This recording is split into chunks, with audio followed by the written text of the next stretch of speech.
नमस्कार, मैं हूं विवेकानंद शर्मा और आप देख रहे हैं द विवेक व्यूज।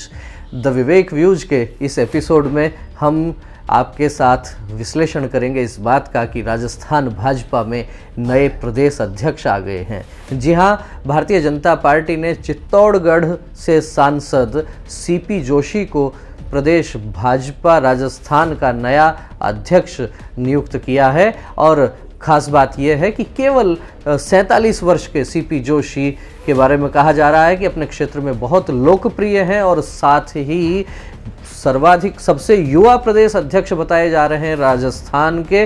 जिस तरीके से उनका मनोनयन हुआ है, प्रदेश में अलग अलग स्थानों पर अलग अलग प्रकार की प्रतिक्रियाएं देखने को मिली हैं। अभी हाल ही में जयपुर के विद्याधर नगर स्टेडियम में विप्र सेना की ओर से ब्राह्मण महापंचायत का आयोजन किया गया और उसके लगभग 4-5 दिन बाद में जिस तरीके से सीपी जोशी की ताजपोशी होती है, अपने आप में कहा जा सकता है कि राजस्थान का ब्राह्मण समाज बहुत प्रसन्न है। अलग अलग स्थानों पर जो मेरी जानकारी में आया है, ब्राह्मण समाज के संगठनों ने, पदाधिकारियों ने पटाखे फोड़े हैं, मिठाइयाँ बांटी हैं, खुशी का इजहार किया है और सोशल मीडिया पर लोग लिखने लग गए कि ब्राह्मण महापंचायत के रुझान आना शुरू हो गए हैं।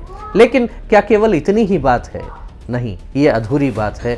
सीपी जोशी का नाम यूँ तो हम कह सकते हैं कि नरेंद्र मोदी की जो सरकार है केंद्र में, उसमें जो मंत्रिमंडल में फेरबदल की जो बातें चल रही थी, उसमें मंत्री पद के लिए भी उनका नाम आ रहा था, प्रदेश अध्यक्ष के लिए भी लंबे समय से उनका नाम चल रहा था। और जब हम देखते हैं कि प्रदेश भाजपा में एक दौर था जब ब्राह्मण समाज के नेताओं का बोलबाला हुआ करता था, अनेक प्रदेश अध्यक्ष भी ब्राह्मण समाज से आए, लेकिन पिछले कुछ समय से, या कहिए कि जब से घनश्याम तिवारी थोड़ा हाशिए पर गए, तब से एक वैक्यूम नज़र आ रहा था। नहीं तो याद कीजिए, भारतीय जनता पार्टी के बड़े नेताओं को प्रदेश अध्यक्ष की कमान संभाली भंवरलाल शर्मा, ललित किशोर चतुर्वेदी, रघुवीर सिंह कौशल, हरिशंकर भाभड़ा, अनेक नाम ऐसे हैं और ये नाम अपने अपने क्षेत्रों में एक अपना वजूद रखते थे। लेकिन बहरहाल अब जो है वो नाम आया है चित्तौड़गढ़ से सांसद सीपी जोशी का। तो आखिर आला कमान को ये क्या बात इनकी पसंद आई? यदि इस पर थोड़ा विचार करेंगे तो ध्यान में आएगा कि आला कमान को अभी इस समय जो प्रदेश अध्यक्ष चाहिए था, लेकिन उसके पहले मैं बात ये करूंगा कि प्रदेश अध्यक्ष बदलने की नौबत क्यों आई। क्योंकि डॉक्टर सतीश पूनिया का कार्यकाल पूरा हो चुका था। 3 वर्ष का कार्यकाल होता है, लगभग 3.5 वर्ष होने को आए और उनका जाना एक स्वाभाविक सी प्रक्रिया है संगठन के भीतर की, इसे किसी अन्य तरीके से नहीं देखा जा सकता।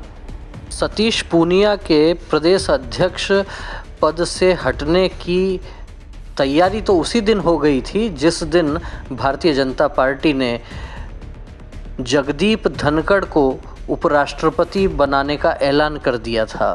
साथ ही उस समय अनेक नाम भारतीय जनता पार्टी प्रदेश अध्यक्ष पद के लिए चले। उनमें चित्तौड़गढ़ से सांसद सीपी जोशी का नाम चला, पूर्व प्रदेश अध्यक्ष डॉक्टर अरुण चतुर्वेदी का नाम चला और साथ ही नाम चला पूर्व मंत्री प्रभुलाल सैनी और केंद्र सरकार में मंत्री अर्जुन राम मेघवाल का भी। लेकिन भारतीय जनता पार्टी को सोशल इंजीनियरिंग करनी थी और अपने कोर वोटर्स पर ध्यान देना था, इसलिए कहीं ना कहीं हम कह सकते हैं कि नाम ब्राह्मण कैंडिडेट्स पर आकर अटका और फिर सीपी जोशी का नाम फाइनल हुआ।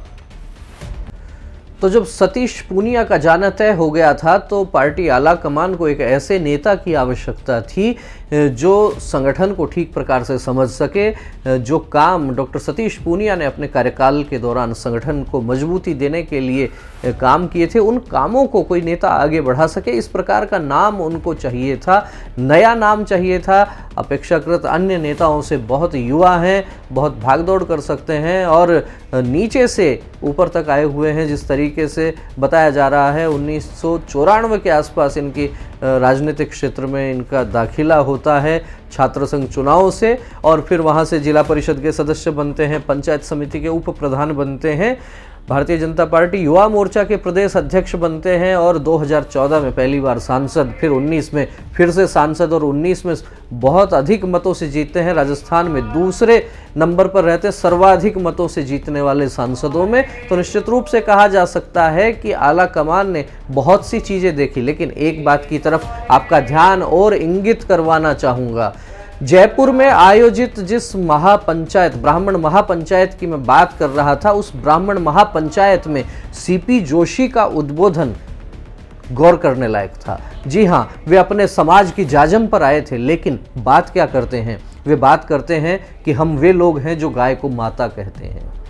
वे कहते हैं कि लव जिहाद के खिलाफ हमारे को खड़ा होना होगा। वे कहते हैं कि हम परशुराम के वंशज हैं, किसी की आंख में आंसू है तो वो पोंछने का काम हमारा है। कुल मिला के कहा जा सकता है कि जाति की जाजम पर आने के बाद भी सीपी जोशी अपना राष्ट्रवाद छोड़ते नहीं हैं। उसी राष्ट्रवाद की बात अपने समाज के भीतर जाकर भी करते हैं। कहीं ना कहीं नज़र जो है वो आला कमान की या कहीं राष्ट्रीय स्वयंसेवक संघ के वरिष्ठ पदाधिकारियों की इन सब चीज़ों पर रहती है कि आप भले राजनीतिक क्षेत्र में चले गए हों, लेकिन आप बोल क्या रहे हैं, आपकी आइडियोलॉजी कैसी है। और भारतीय जनता पार्टी का जिस प्रकार से प्रदेश अध्यक्ष की जो बात होती है, एक इंटेलेक्चुअल पर्सनैलिटी दिखनी चाहिए, लोग ऐसा सोचते हैं, एक विचार उसमें से परिलक्षित होना चाहिए। जैसा डॉक्टर सतीश पूनिया जी के बारे में भी कहा जाता था कि सभी जाति बिरादरियों को साथ में लेकर चलने वाले नेता हैं, ठीक उसी प्रकार सीपी जोशी पर भी न किसी वर्ग का ठप्पा है, न किसी गुटबाजी में वो फंसे हुए हैं। और विशेषज्ञों का ये भी कहना है कि सतीश पूनिया की जो जाने की बात थी और नए अध्यक्ष के आने की बात थी, कार्यकर्ताओं में एक नए उत्साह का संचार हो रहा है।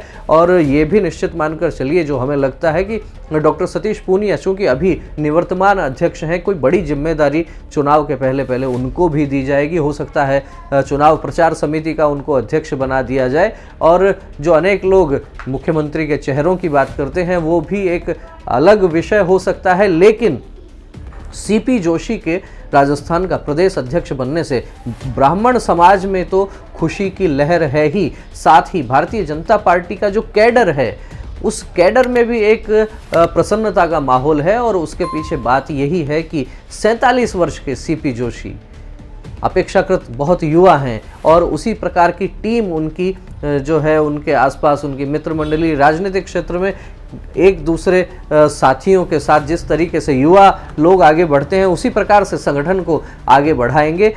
तो निश्चित रूप से ये कहा जा सकता है कि राजस्थान की राजनीति में दो सीपी जोशी बड़े नाम हो गए हैं। एक कांग्रेस के नेता हैं, एक भाजपा के प्रदेश अध्यक्ष हो गए हैं। कांग्रेस के जो सीपी जोशी हैं वो अभी विधानसभा अध्यक्ष हैं। इधर भी सीपी जोशी हैं, उधर भी सीपी जोशी हैं, दोनों ब्राह्मण हैं, लेकिन देखते हैं कि किसकी बात में अधिक वजन रहता है। आपका इस विषय में क्या कहना है? आपको हमारा वीडियो कैसा लगा? क्या वास्तव में ब्राह्मण महापंचायत ने असर दिखाया है या फिर असर दिखाया है उनके उस राष्ट्रवादी भाषण ने, या फिर बात ये भी हो सकती है कि सतीश पूनिया जिस तरीके से वसुंधरा राजे से सीधी भिड़ंत ले रहे थे, वसुंधरा राजे के जन्म दिवस पर जिस तरीके से जयपुर में विरोध प्रदर्शन का कार्यक्रम किया गया, युवा मोर्चा की ओर से विधानसभा घेराव का कार्यक्रम रखा, सीधी टकराहट होने लगी थी, क्या इसको रोकने के लिए आला कमान ने इस समय ये निर्णय लिया है? क्या कहना है आपका? कमेंट करके हमें अवश्य अवगत करवाइए। वीडियो अच्छा लगा हो तो इसे लाइक कीजिए, अधिक से अधिक लोगों से इसे शेयर कीजिए और चैनल को सब्सक्राइब करना मत भूलिएगा। फिर मिलेंगे एक नए विषय के साथ, एक नए वीडियो के साथ। तब तक आप देखते रहिए द विवेक व्यूज। बहुत बहुत धन्यवाद। नमस्कार।